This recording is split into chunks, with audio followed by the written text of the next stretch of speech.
Hello. In this video, want to go over the difference between junk light and natural light. It is, I don't think it's really too crazy of a concept to recognize that there's junk food in this world, right? Food that potentially doesn't give us a lot of nutrients, doesn't serve the health of our bodies, drives up inflammation. And at the quantum level, inflammation is synonymous with chaos. So I think that's really, really well accepted. However, I don't think it's very well recognized that our light environment can also be synonymous with creating chaos in our bodies. And so we have what I call junk light versus natural light. And I want to go into a little bit about what those are. Junk light is any artificially created light. It could be LED bulbs, fluorescent lights, those tube lights overhead in every office space or school that I've ever been into. It could be light that comes from screens, such as a computer screen, such as a cell phone screen. It could even be a healthier source, I'll call it, of an artificial light called an incandescent bulb. So any light sources that were created from humans and not created by nature have the potential to cause chaotic signaling inside of the body. And that's because deep in my brain, I have a clock inside of it called the suprachiasmatic nucleus. And its job is to recognize the light in my environment, interpret that light as a time of day, and then sync 100,000 tasks that have to happen inside of every single cell every single second. And so light is what we call a primary zeitgeber or timekeeper of the body. When I'm in tune with the light of nature, it does very specific things for my body. When I'm tuned to chaotic and artificial light sources, junk light, it actually then can create more chaos and inflammation and doesn't allow my body, that master clock in my brain, to sync up and coordinate tasks appropriately. So my circadian rhythm is something that actually all living creatures exhibit. And it's just the idea that over the course of millennia, we have been entrained with a period every 24 hours of light and a period of dark. And depending on how far away from you are from the equator, that can actually be a very substantial change throughout the different seasons of the year, or it can be a more subtle shift. But either way, there is always a period of light and always a period of dark.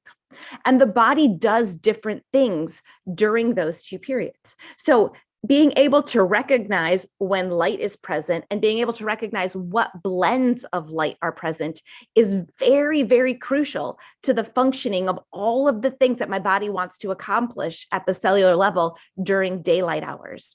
And then on the other side, being able to recognize true darkness and to be able to accomplish all of the tasks and the repair that my body wants to do during the phase of darkness, I have to be able to communicate that as well throughout my entire body.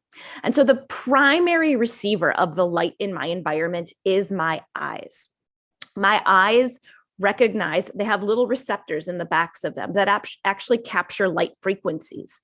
And a frequency in light is just a fancy way of saying the colors of the light spectrum. All of us have seen light go through a prism. And when the light goes through a prism, we've seen it divide up into the colors of the rainbow. So we have to recognize that the sun contains every single color of the rainbow. It also contains colors outside of what's called the visible spectrum. So there's colors that are in the infrared spectrum and also colors in the ultraviolet spectrum. We don't see those colors with our eyes, but we actually interact with them quite substantially with our physiology. So our eyes can tell me exactly what time of day it is if I were outside, because it's capturing certain blends of light, specifically blue light frequencies, and communicating that to the clock in my brain, which is then communicating that to the rest of my body. And I'm syncing up all of my tasks with that signal. The reason why natural light is so superior to the artificial light that we're under when we're indoors is because natural light varies in its brightness, in its blend of colors, in its intensity all day long.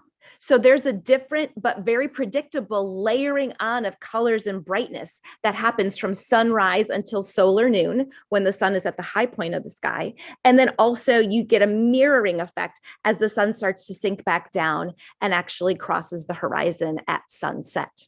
And so you go from this really red, infrared, rich environment with the light at dawn. The light starts to bring all of the colors, including when ultraviolet A, ultraviolet B. So at the solar noon, you have all the colors of the rainbow, including ultraviolet A, ultraviolet B, and tons of infrared as well. That is the most potent light source we can get throughout the day. And then as we go back, the sun goes back towards the horizon, we start to get rid of ultraviolet B, ultraviolet A. Then we go backwards through the blend of the rainbow. So violet, indigo, blue, green, et cetera, till we get to sunset. And sunset and sunrise are pretty much mirror images of each other, very heavy in the red and the infrared frequency. Then there's a period of darkness, and we repeat it day in, day out, year after year.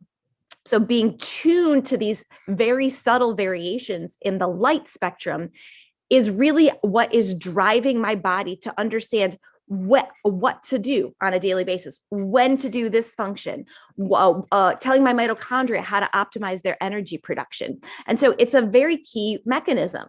And we've divorced ourselves from it by coming indoors. We live indoors, we work indoors, we're under artificial light all the time.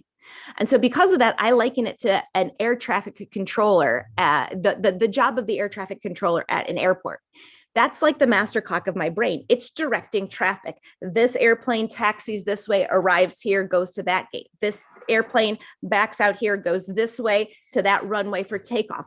Hundreds, if not thousands of airplanes, right? Landing and taking off, landing and taking off. And there's someone that's directing the traffic. Our brain can do the same thing for all of the tasks inside of our bodies. However, it needs to be tuned to the correct information. And that's the variation in the light that happens all throughout the day, and then the absence of light at night. Artificial light does not vary at all. It stays the same. And not only does it stay the same all day long, it also never mimics the light that comes from the sun, the full spectrum of light, the full intensity. Fluorescent light looks so foreign because it only has a couple of frequencies that it shows our eyes and our brain. And because of that, that master clock in the brain doesn't know the time of day accurately. And when it can't tell the time of day accurately, then all of a sudden there is confusion and there's chaos. It's like not having an air traffic controller at the airport. So that is why it's really, really important that we connect to the light again, and we connect to the light of nature, because doing such a simple task actually has such profound impact on my body's ability to regulate the literally trillions of processes that happen at the cellular level every single second. So I'm really looking forward to helping you and showing you the strategies that I have used with myself, my family, and my clients in order to connect back to the light throughout this course.